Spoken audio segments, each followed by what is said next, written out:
They said it couldn't be done, but they underestimated the power of an iron will. Watch as we bring you the most intense stories of perseverance and the ultimate victory of the human spirit. Subscribe now and fuel your own fire with these cinematic tales. I didn't speak at my daughter's funeral. Not one word. People kept coming up to me, squeezing my hands, pressing their cheeks against mine, whispering things I couldn't hear. I just stood there, nodded when I was supposed to nod, sat down when someone guided me to a chair. I don't remember most of that day. What I do remember is watching my son-in-law standing near the casket in his dark suit, crying the way people cry when they know everyone is watching them cry. Something about it made my stomach turn. I didn't know why. Not yet. My daughter was 41 years old. She had been a registered nurse for 15 years. She was careful. She read labels on everything. She wore her seatbelt before you even finished closing your door. She did not just collapse in her own kitchen on a Tuesday morning and die of a cardiac event. She did not. But that's what the death certificate said. My son-in-law called me that morning. His voice was shaking so hard I almost couldn't understand him. He said he'd woken up and found her on the kitchen floor. Said he didn't hear anything. Said he'd called 911, but it was too late. He kept saying, "She was already gone. She was already gone," over and over until I had to set the phone down just to breathe. I drove to their house. I held my grandchildren, 2 little boys, 6 and 8. I made phone calls. I arranged things. I did what mothers do when there's nothing left to do but keep moving. But I watched him. I watched the way he moved through that house after she died. The way he opened the refrigerator and stood in front of it for a long time. The way he checked his phone when he thought no one was looking. The way he smiled, just slightly, when he thought a conversation was over and he could turn his face away. I told myself I was grief-stricken. I told myself I was looking for something to blame, because there was nothing to blame. Because there was nothing to blame.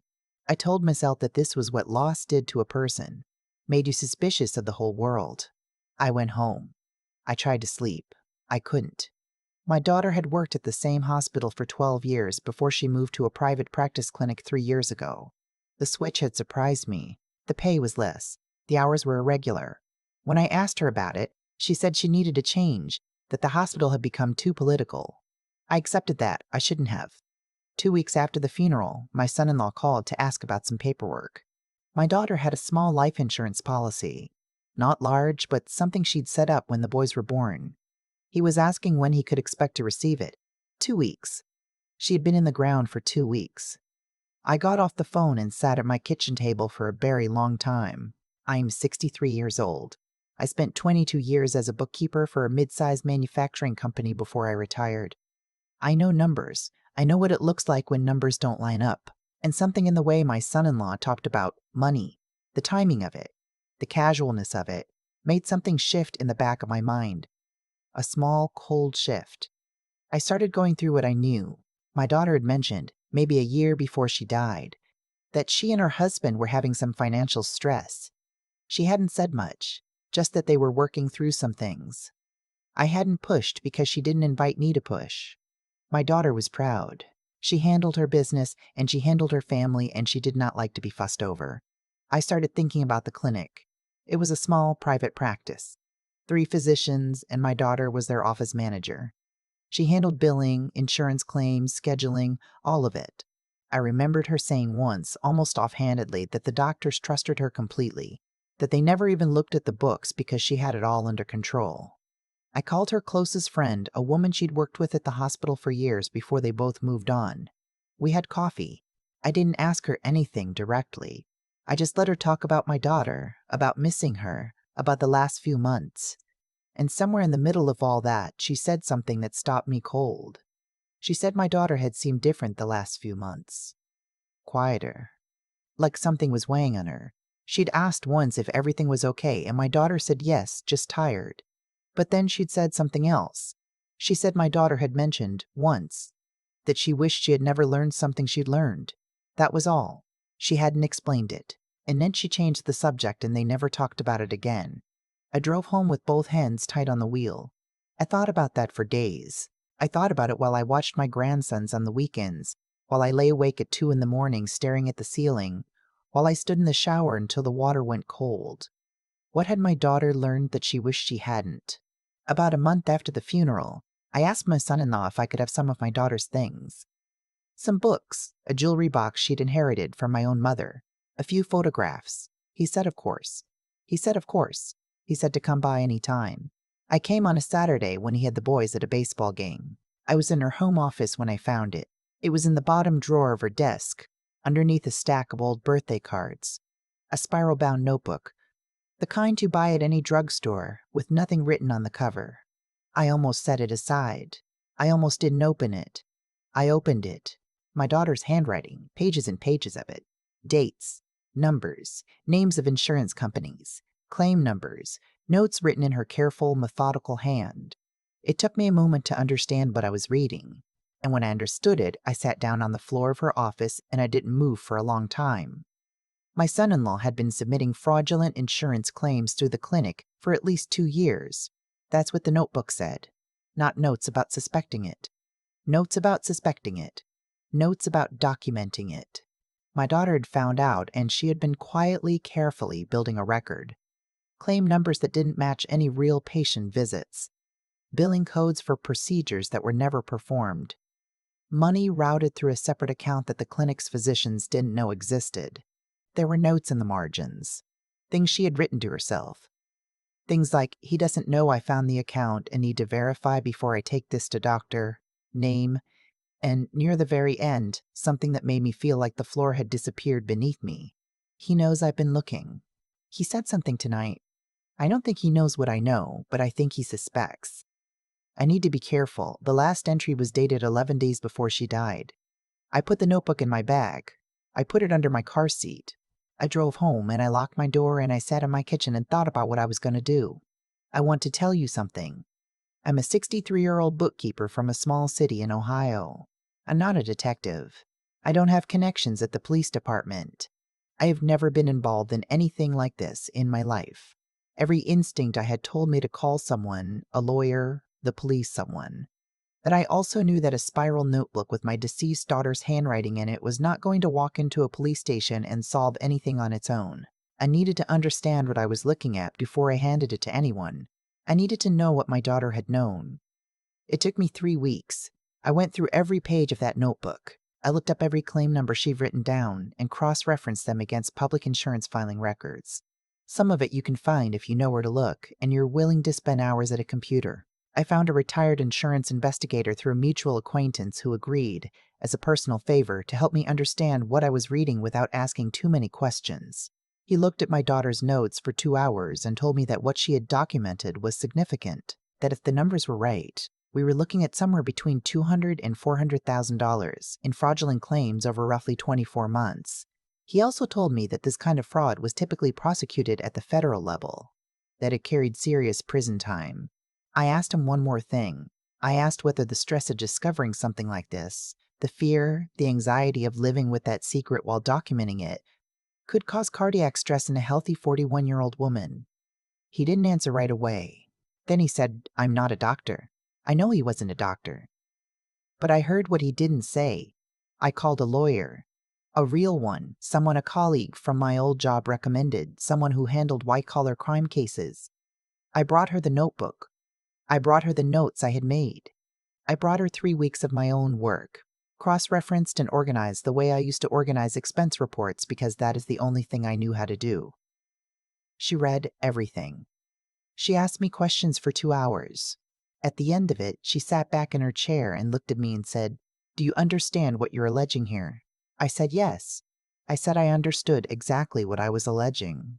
I said my daughter had been living with the knowledge that her husband was committing federal fraud through her workplace, that she had been afraid to come forward, that the last entry in her notebook said she believed he suspected she was building a case against him, and that 11 days later, she was dead.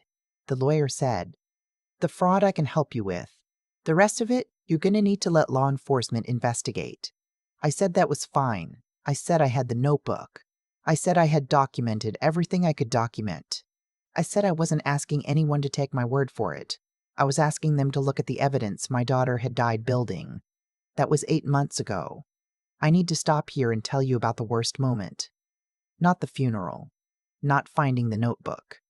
The worst moment was about 6 weeks into this, before I had a lawyer, when my son-in-law came to pick up the boys from my house on a Sunday afternoon. He came inside to get their backpacks. He sat down at my kitchen table like he owned it. He asked me how I was doing, and then, while I was standing there with my hand on the back of a chair, he looked at me and said very quietly, "I'd noticed some of her things are missing from the office." I looked back at him. I said I didn't know what he meant. He said some notebooks she kept.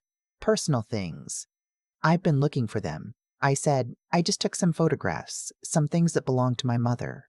He looked at me for what felt like a very long time. Then he smiled. He said, "Of course. I just want to make sure her personal things stay in the family." I said they would. After he left, I went to my bathroom and I ran cold water over my wrists until my hands stopped shaking. I want you to understand, I was not brave in that moment. I was terrified. This man was sitting at my kitchen table asking about the notebook in my bedroom closet, and I was terrified. But I did not give it to him. My daughter was 41 years old. She found something she shouldn't have found, and instead of walking away, she wrote it all down because she was meticulous and she was principled, and she believed things should be documented. She was more thorough in those final months than most investigators I've ever heard of. She just didn't have anyone to protect her while she was doing it. I think about that every day.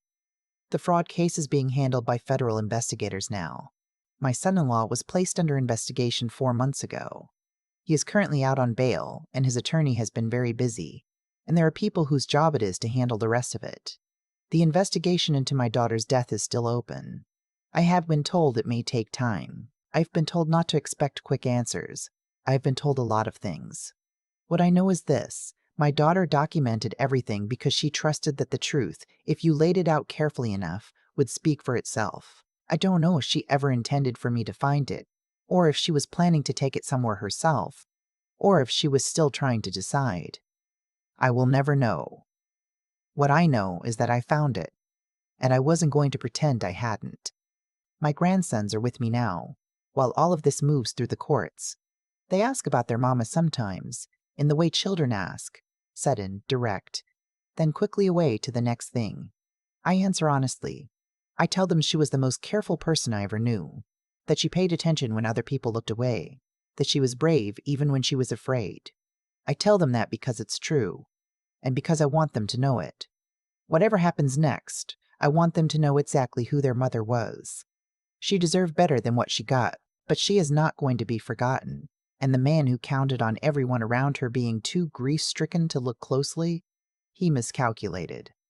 Because she raised me to pay attention, and I did. I keep thinking about that bottom drawer. She put the notebook there, underneath birthday cards, in a house she shared with him. Every single day, she got up and went through the motions, made breakfast, drove to work, came home, while carrying something that could have destroyed everything around her. And she didn't run.